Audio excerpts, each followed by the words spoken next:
Wonderful then. Well, if everybody's feeling refreshed, we'll kick off with this last session. Now, this session should be fairly short. We're going to rattle through in 15 minutes. Brief introduction as to who I am and why I'm standing here. I'm Stuart Upton. I work for PIB Risk Management, which is the risk management arm of the group that Franklands are part of. Now, we have been brought up on the traditional health and safety side of it. So the reason I'm standing here is to talk about how this is actually just risk. Now, everybody understands how to mitigate risk. We've all made it here. We've all made it to the ages we are. We know how to deal with things that challenge us. Pulling out the end of the road, making it into the car park. Admittedly, I made it into the wrong car park, but we're used to how we deal with these types of challenges. So we know when we talk about risk management, there are kind of 4 ways that we handle it. We either accept it, we avoid it, we mitigate it, or we transfer it, as we do with the insurance side. And so one of the big things that we have to understand with cyber is it's a brand new word. It's a little bit frightening. People don't really like it. It's not a brand new word. It's been around for ages, but it's really started to make the headlines, and people are worried about it. And so we'll sometimes necessarily not take the right courses of action. My background prior to being in risk management was IT. I grew up in a number of IT roles until I got to where I am now. And a long time ago, my boss at the time called me into his office and he goes, right, so I want you to ensure no one can ever hack into our systems. So I can't do it. He goes, yes, you can. I said, no, genuinely, I can't. He goes, you can, I'm sure you can. Oh, I can even do updates as well. Well, yeah, I'm going to have to, because otherwise he's literally going to start the presentation in the minute. It will remind me later, and I promise I will do it. I've got to now, I'm recorded. And so he called me and he said, I want you to ensure that we can't go. We had the conversation, can't do it, can't. Which I said, the best we can do is try and stay ahead of the game and put things in place to lower that risk. So I can't get you there, but we can do our best. And I thought right, there we go, we've hit a happy middle ground. At which point he said, well, what do I pay you for then? Which is an awkward conversation, but one that I imagine a lot of IT companies get. And so in response said, right, there is one way. So we don't like to talk about it in IT, but there is one way we can do it. He says, right, do it. So have you got everything saved? He said, yes. So I went around the back of the machine, pulled everything out. So there you go. No one can get onto your machine now. You are safe. And I thought, we'll have a little bit of a laugh about it. Didn't necessarily play out exactly as I'd thought, but if you're looking to avoid it, that is the only way. And we have to accept in the world that we're in now, we can't avoid it. So the best things that we can do are look at the other routes. Do we accept it?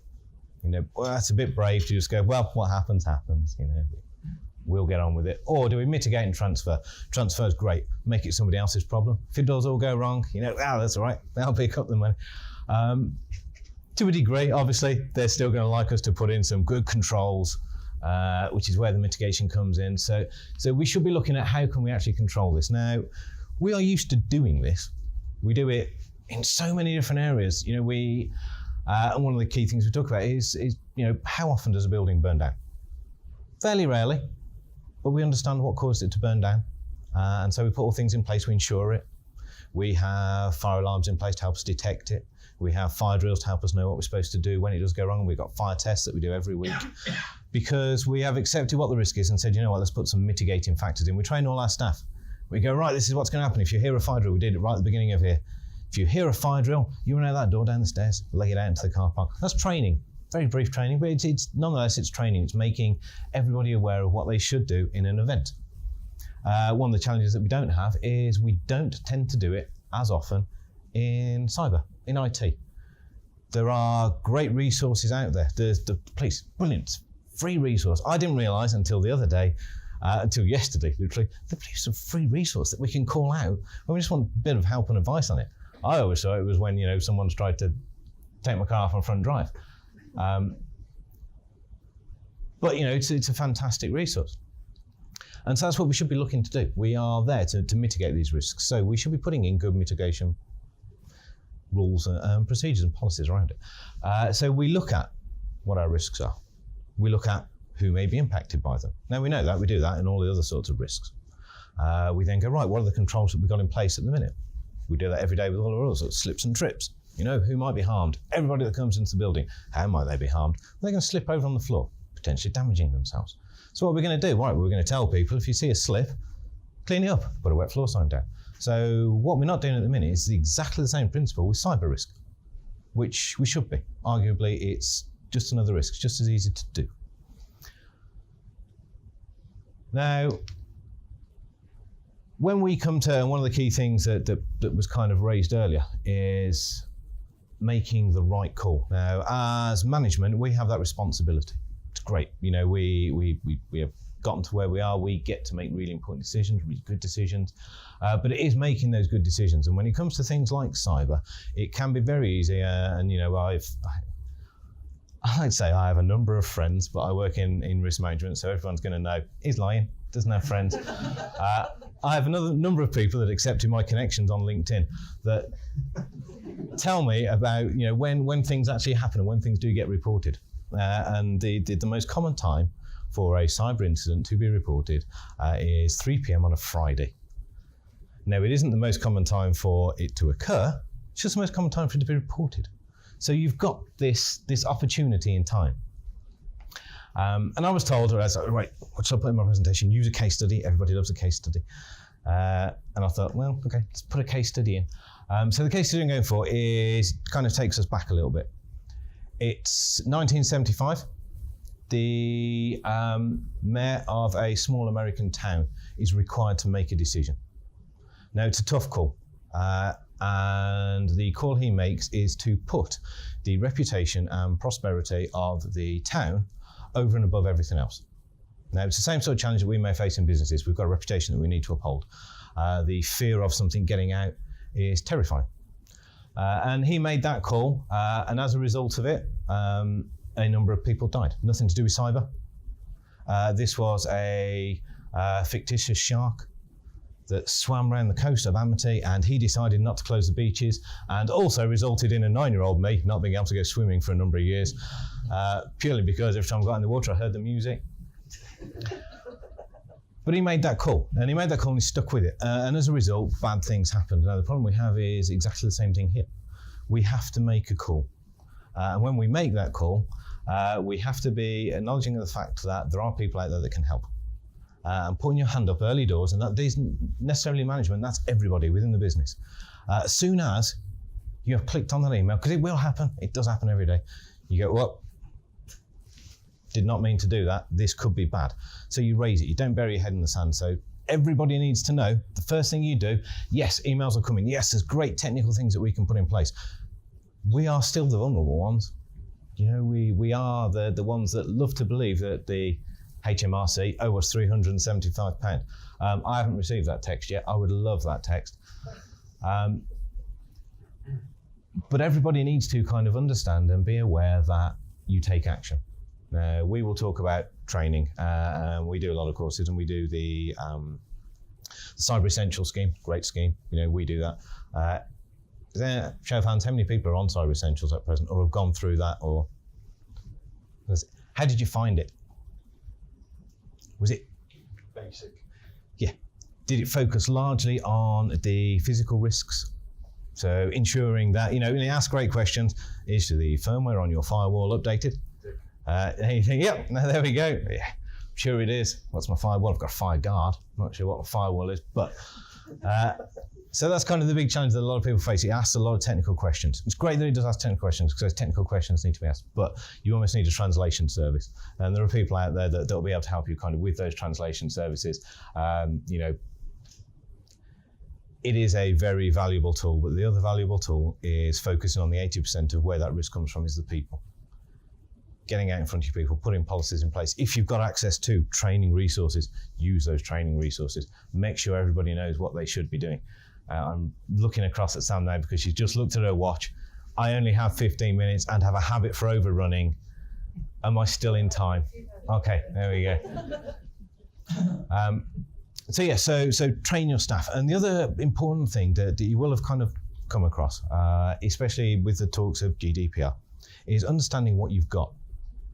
Now, if a breach were to occur and somebody gets in and locks down all of your data, or worse still, sticks all of your data on the internet for the highest bidder, that I believe is now a common one. Correct me if I'm wrong, that you can, no longer is it a case of someone will go, you can buy the key from us. They'll go, right, we're putting your key on an auction site to the highest bidder. They get all your data. You think, well, bit harsh, but it happens, and we have to understand that those sort of things do happen. So understand what your threat looks like. What do you have on your network? What do you have data-wise?